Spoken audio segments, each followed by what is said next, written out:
6-5, Roundtree to the baseline, goes under the goal, kicks to a cutter. Madison Jones with a flying stuff. Best play by the freshman this year. Oh, what a pass by Roundtree, and what a finish by Madison Jones. Way up there.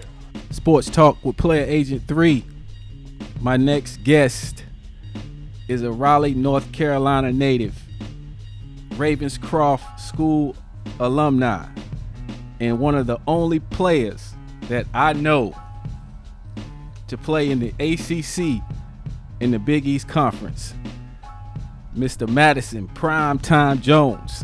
Man, it's an absolute pleasure to be here with you today, man. Thank you for, welcoming me into your beautiful home. I'm honored, and I'm excited, man.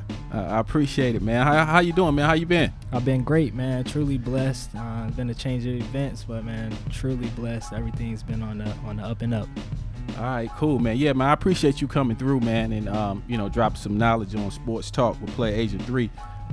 You still look like you in playing shape, man. What's that about? Man, just always gotta work out, man. That's something that'll never leave me, no matter what. Staying in that grind mode, it's something that I always love to do. Okay. So listen, talk about growing up in Raleigh, which has pretty much become a hotbed for basketball players. So kind of talk about that experience growing up here in Raleigh. Yeah, man.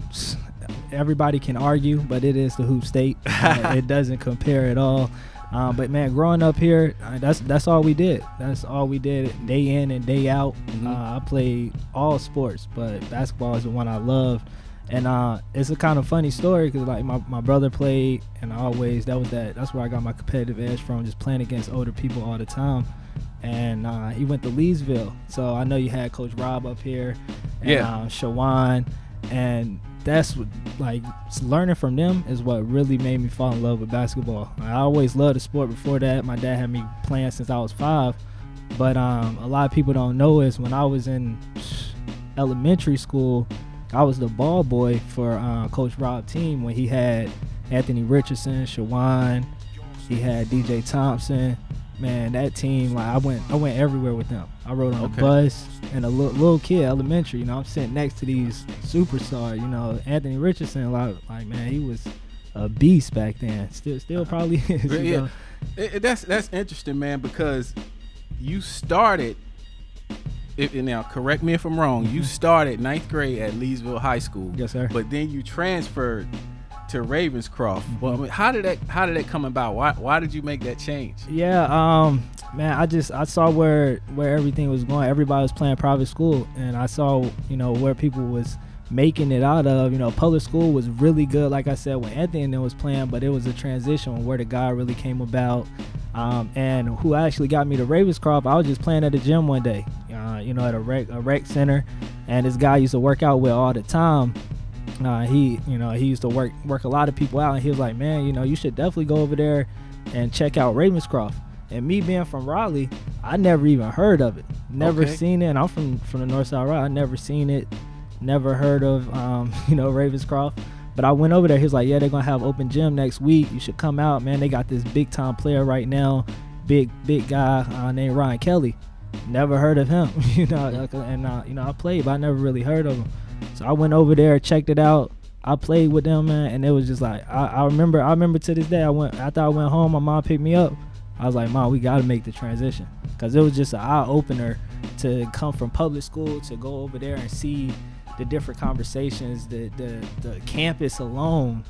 It was like, man, I have to do it. And when I did it was the best decision of my life.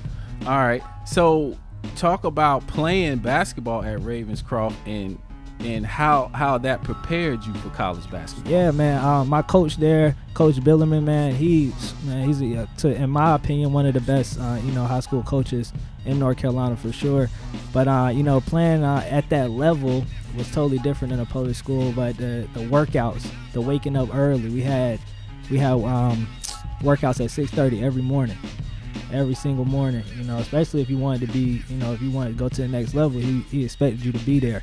The things that he taught me on the court, from looking at the game in a different perspective, especially being a point guard and playing with really good players too. I always been, that pass first guy. So it just prepared me as far as my work ethic and my mindset to take it to the next level, and already playing with people that was, you know, going to the next level as well. I was just, it prepared me so much than I could even imagine. And I can imagine, man, just going to that school, some of the demands academically. Oh yeah. You know, being that it's a private school, so I mean, did that have an effect on you? You know, going to college or preparing for college, you know, at a school that I'm sure that academics are pretty harsh. Yeah, it definitely, it helped me out a lot, because not only did we, you know, just have you know, a rigorous course, but also we had tutoring and before practice every day too. So we had, you know, and that's something you know, public school, you really don't get as much. And since it's not as big, I got to get that one-on, you know, I got to learn from, you know, my math teachers, my English teachers. They would do one-on-one, you know, tutoring with us. And then also right before we had practice, every single day we had tutoring for an hour and a half. And my coach, who coached there, he played at Duke, so he didn't, you know, it was strict, you know, everything was strict by the book. You know, this is what we doing, no playing around, you know. So he taught us how to be a student athlete. And you know, that's something that definitely helped me out, because when you go to college, you have to do the same thing. You got tutoring, you got class, you know, and you got to be on it every single day, especially if you want to, you know, get to that next level. So at Ravenscroft, at what point did you start to receive you know, college interest? I would say going into my sophomore year. My freshman year was really good. That's what took me to the next level, because playing with Ryan Kelly, I didn't really have to do much, you know. Especially the talent he is. So I had a really good freshman year going, and then I, you know, went and played AAU, CP3 All-Stars. That AAU season right there was really good. Going into my sophomore year is when I really started getting looks at different D1 colleges. And then but what's funny is that same year, which I knew, I was like, man, this is the year, you know, especially with Ryan leaving. You know, we still had a really good team, really solid team. But I knew, I was like, man, this is the year that I'm gonna just take it to the next level. But that same year I broke my leg in 3 different places. And you know, but then when that happened, powerful woman, she told me a setback is a setup for a comeback. So I knew when she said that it would only get better. And I feel like I came back better, because since I broke my left leg, I had to do everything on my right side, like my right leg, which is dominant towards your left hand, you know. So I developed my left hand so much more. I came back dunking with my left hand. I came back, you know, going, you know, using that more dominantly than my right, you know. So yeah, that sophomore year though, I went in, I came back strong, and then going into junior year, man, it was up from there. So, you know, going into your sophomore year in high school, was it then that you knew that basketball was going to be my ticket to a free education on the college level, or did you always have that dream of playing college basketball? Yeah, man, I think I had it since I was a kid. I knew, especially like I said, coming from Raleigh, you know, I knew that was going to be, you know, that ticket, you know, not only for, you know, my education, but to be able to network. And you know, when you go to these universities, there's so much that you can learn, so many people you can learn from. And I mean, I just knew and wanted to take advantage of that. But I feel like I knew my whole life that's something that I always wanted to do. And in the beginning, it didn't have to be basketball, but I knew it was going to be a sport, because that's all I love to do. Right. So what schools, you know, what are some of the schools that recruited you coming out of Ravenscroft? Seton Hall, Wake Forest, Virginia Tech, Maryland, Richmond. Those are some of my main ones. Georgia Tech, a lot of ACC schools. Okay. In the beginning, it wasn't like that though. In the beginning, it was more mid-level, you know. Yeah, it was more mid-level. Like the Richmonds. Yeah, the Richmonds. East Carolina. Yeah, East Carolina. Yeah, Richmond was heavy on me. I was actually about to commit to Richmond. They was heavy on me. I had loved their program at the time. Loved their coaches. One of my sisters, she was playing basketball there. So I was really thinking about Richmond. It's just when I went to Wake Forest, man, it was my senior year, it just changed a lot. It's a funny story, man. We were actually recruiting, I think it was Darius Garrett. Okay, yeah. At the University of Richmond. Yeah, And you know, I had a few conversations with one of the assistant coaches, and he knew that we were based out of Raleigh. Yeah.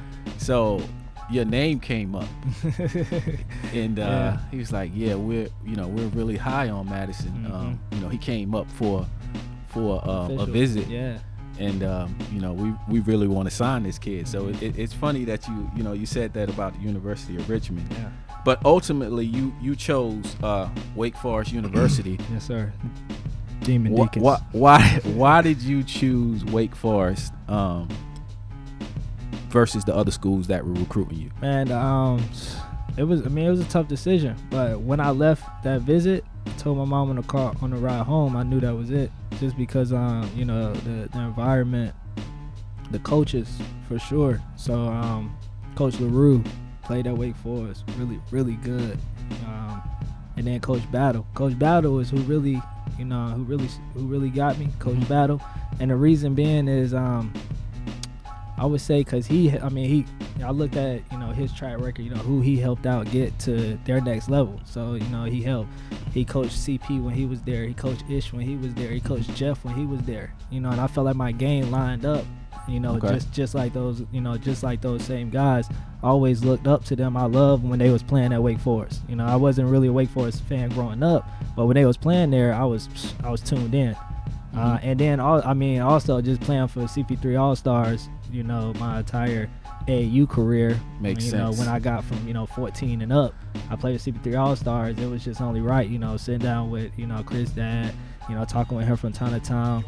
I just I wanted to take that next leap, with them, and then I also had some really good friends going there too. Okay, makes sense. Okay, so that transition from playing at Ravenscroft to playing in the ACC. How was that transition for you? And I felt like a freshman again, which I was, Yeah.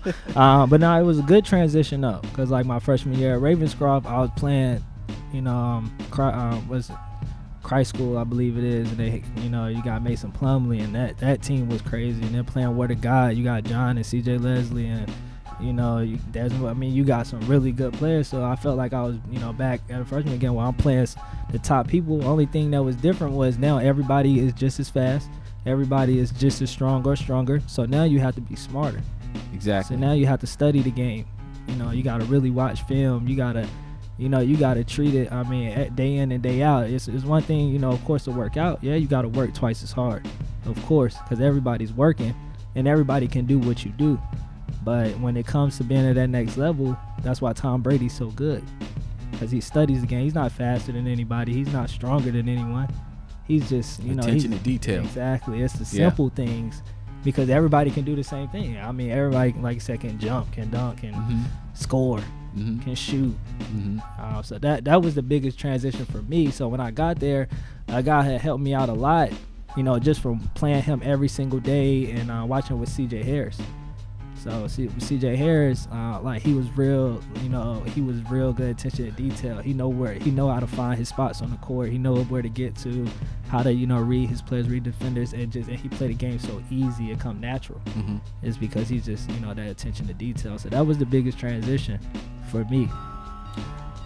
All right, take me back. First time playing at Duke.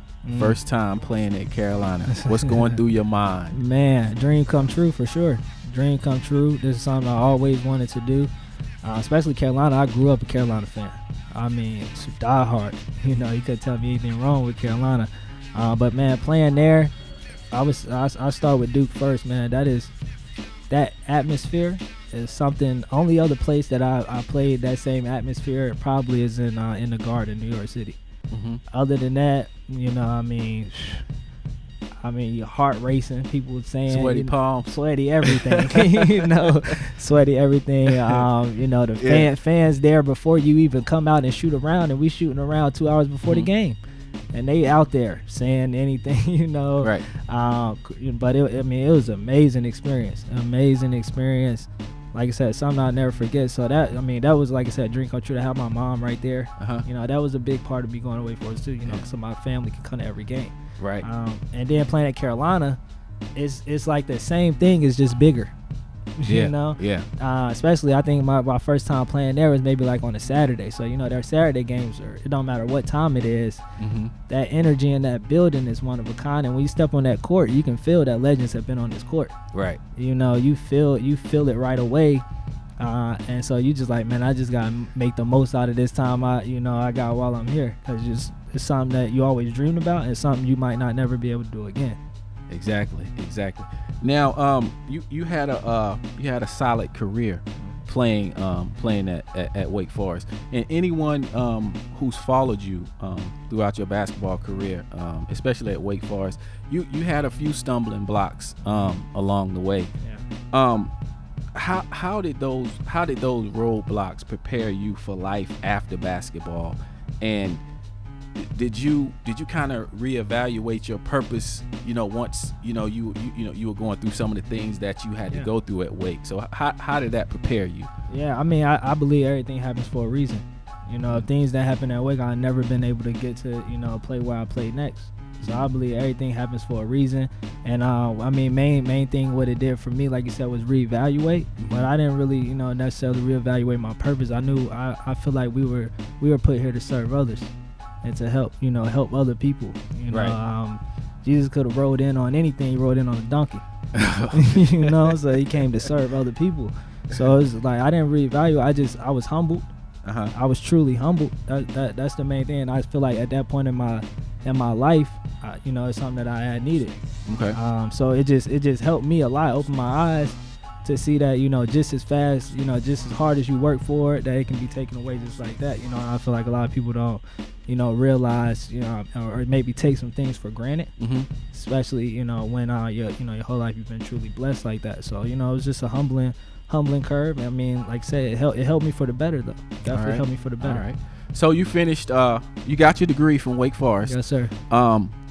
But you finished. Did you finish your eligibility at Seton Hall? Yeah. So I graduated early. Okay. At Wake Forest, I did 3. I graduated about 3.5. So I graduated early. I only played there for 3 years, so I had 1 more year. So since I graduated early, I was able to play my grad year at Seton Hall. Why Seton Hall? I mean, they was recruiting me when I was in high school, Mm-hmm. and I had went up on a visit back then. But me being from Raleigh, I never been to New Jersey, other than to just maybe play. Yeah. So I ain't never been. So I went up there. It wasn't me. But when that specific situation happened, the coach at Seton Hall reached out to me, Coach Holloway. He reached out to me. And he was basically, just telling me the same thing, man. Everything happens for a reason, things like that. And he was like, man, but I'd love to have you. He was like, we just had a great year. They just went to the NCAA tournament. They had an amazing, Big East run. Mm-hmm. Won the Big East that year. So I feel like, they was up and rise, and they had some really good sophomores that year, about to be juniors. And he was like, yeah, man. He was like, but we're losing our main guy. They lost, their point guard. Okay. I don't know some man's name. He went and played with Brooklyn Nets for a little bit, but they lost their main guy. So he was like, yeah, man, we got a wide open, position right now as far as point guards. We need somebody, a floor general, because we got some really good guys, that can work, but we don't have a floor general. And they was like, man, you would be perfect fit right in with everyone. I was like, at that point in time, I was like, yeah, man, right now, I mean, I'm open to the opportunity. I'm willing to come, do what I have to do, work even harder, because I just want to play again. That's it. I could care less about, cause I took a year off playing, so I just wanted to play again. Man, and Sha just always been a genuine person, real genuine, and he played, he was real good at what he did, So I got to learn so much from him too, from that point guard perspective, coming in, and I mean, we had a really, really solid team. I saw the team that I was going to be able to play with, and I was like, yeah, man, I was like, this is right, so. Big East, ACC, 2 of the premier conferences in America, year in and year out. Yes, sir. I'm gonna put you on the spot, Come but on. What's the difference in the 2 conferences? The Big East is definitely more physical. Definitely more physical. Other than that, man, other than that, it's about the same. but the Big East is definitely more physical. It's more you got more up north, Midwest. You got more, just their mindset is different, so that was the biggest thing, the adjustment. Open gyms are different. It's a lot more trash talking. It's a lot more, one-on-ones like we at Dykeman or somewhere. Yeah, okay. The whole 5-on-5 turn to 1-on-1 quick. So you gotta hold your own, and they calling you out if you don't. And it's just like that right on the court too. So I mean, and not saying they don't do that in the ACC, but that physicality, you gotta be prepared for it. Which is the better conference? Oh man, I mean now in the ACC, because the ACC took all the Big East teams. Yeah, that's true. Yeah, they took all the Big East teams. So I was in the ACC when Syracuse and Louisville and Pitt and Notre Dame when they all came. So I was there when they all came, and that was an amazing experience to play all those schools. But but like I said, better now. I mean ACC, you can't go wrong with it. All right. Big East used to be, I would say. You can't go wrong with either one. With either. So you had the opportunity to play in the Big East tournament. Your lone year at Seton Hall, and you played in Madison Square Garden. Just briefly, man, talk about the aura of playing in that building. I've been to the Big East tournament a couple of years, man. And it's been an amazing experience. But talk about just playing in that building. Yeah, I mean, nothing compares to it. Nothing compares to it. I believe we were speaking the other day. I was telling you, like, as soon as you step on the court, you feel it. Like, you feel that difference. You feel that environment, the fans, the lighting. I mean, they got it down to a T. Yeah. But man, I mean, stepping on that was really, that the dream come true right there. Like I said, playing at Duke and Carolina, that was definitely, blessings. But when I got to play there, and that year I got to play there like 4 or 5 times, because we played St. John's there. We played in the Under Armour Classic there. I think we played South Carolina. That game was crazy. Oh man, that game was crazy. So man, it was that's something I'll never forget right there though, playing in the Garden. Everything about it, especially the Big East tournament though. Yeah. Especially the Big East tournament, man. I mean, every single play, everything, you feel it in your bones. Had to be an amazing experience. Yes, sir. Man. Yes, had sir. to be. After Seton Hall, you had some opportunities to play professionally overseas. Talk about that briefly, about the opportunities that you had to play overseas. Yeah, I had a few different opportunities. I would say about 4 or 5 different ones. But that whole transition is totally different, because it's always been in the NCAA, it's a business at the end of the day. Everything is a business. Right. At the end of the day. So, but us being students or student athletes, we don't understand the business side. We just playing. We don't understand we making all this money for this school, and everything comes. So I didn't really understand, or anyone around me really know the aspect of the business side. So transition into going from, just finished up a great year, and then going into, getting an agent and doing all that is something, I just didn't really know much about. But I mean, I had some contracts. I believe it was in Georgia. What was the other place? Denmark. It was like three other places that I had some contracts with. But for me, I know how hard I worked my whole life. Money's not everything. Never, you should never. If you don't make money, it will make you. Right? Yeah. But it's not everything, and that's what some people get caught up on. But at the same time, I had things going on where, like I said, of course everybody always wants more. Who doesn't want more? Right. But that's a stepping stone, and going back from, hey, I just played in that Big E in Madison Square Garden, and now go here. Yeah. It was just I had to make a decision. So you chose a different career path outside of basketball. Elevated Wealth Group is your baby right now. Yes, sir. Talk about your company and how you seek to help families. Yeah, man, and like I said earlier, we're put here to serve. So that's something I saw with our company. Is we're here to serve others, and what make us very different as far as a financial firm than most firms out there. Most firms are going to target your wealthy in America. If you don't have a certain amount of money to invest, a certain amount of net worth, if you don't fall into these requirements here, then they really don't give you the time of day. That's why the wealthy in America to middle America gap is so vast. And it's getting worse. It's not getting better, it's getting worse. Okay. So right now, like I said, we're revolutionizing the industry. So our mission is no family left behind. We focus on people from all walks of life build a better future financially. So it doesn't matter how much money you have, a certain amount of net worth. It doesn't matter what demographic community that you fall in. We're actually immersing ourselves in the community to change lives through financial education, because that's a huge piece that we know that, just in the 95% of America, I'm not saying, what color, no matter what, 95% of America falls in the middle of America. So that's almost everyone. Yeah, pretty much, right? It's almost everyone. So we actually want to change that. We want to help them, give them the guidance, give them the tools, the principles that they need, whether it comes to cash flow, whether it comes to their emergency fund, building wealth. Everyone wants to build wealth.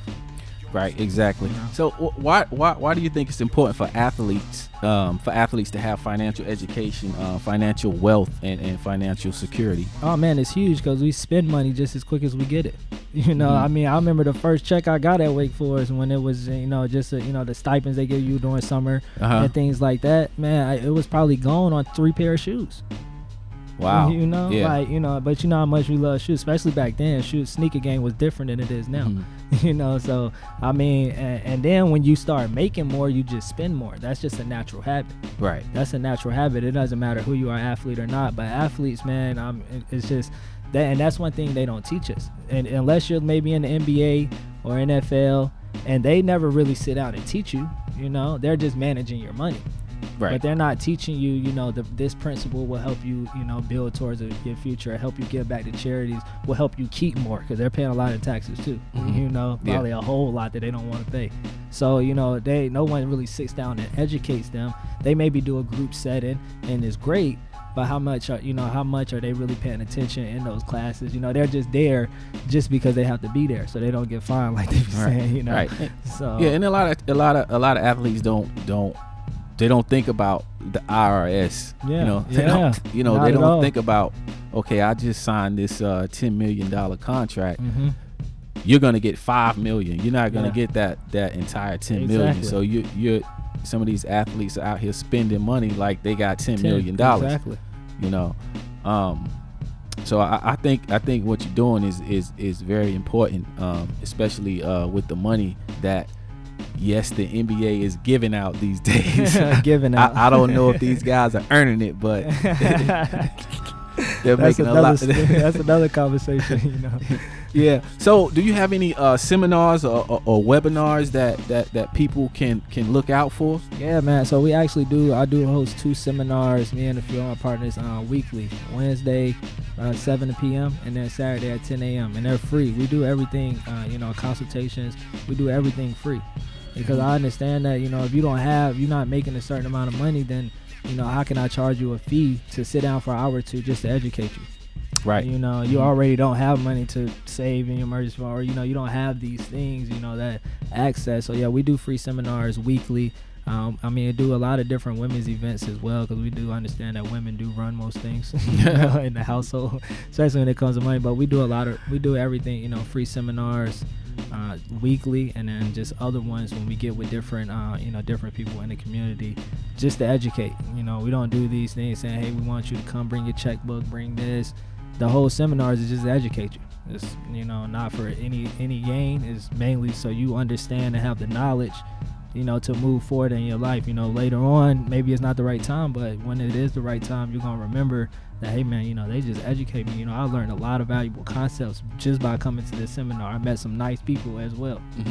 So again, let's go back again. Give everybody the name of your company and how they can find you. Okay, Elevated Wealth Group is the name of our company. You can follow us on Instagram. It's at Elevated Wealth Group.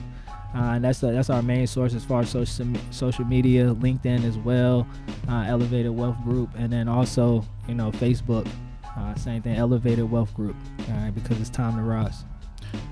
There you have it, Well, man, I definitely appreciate you Yes, coming sir. through, jumping on the podcast.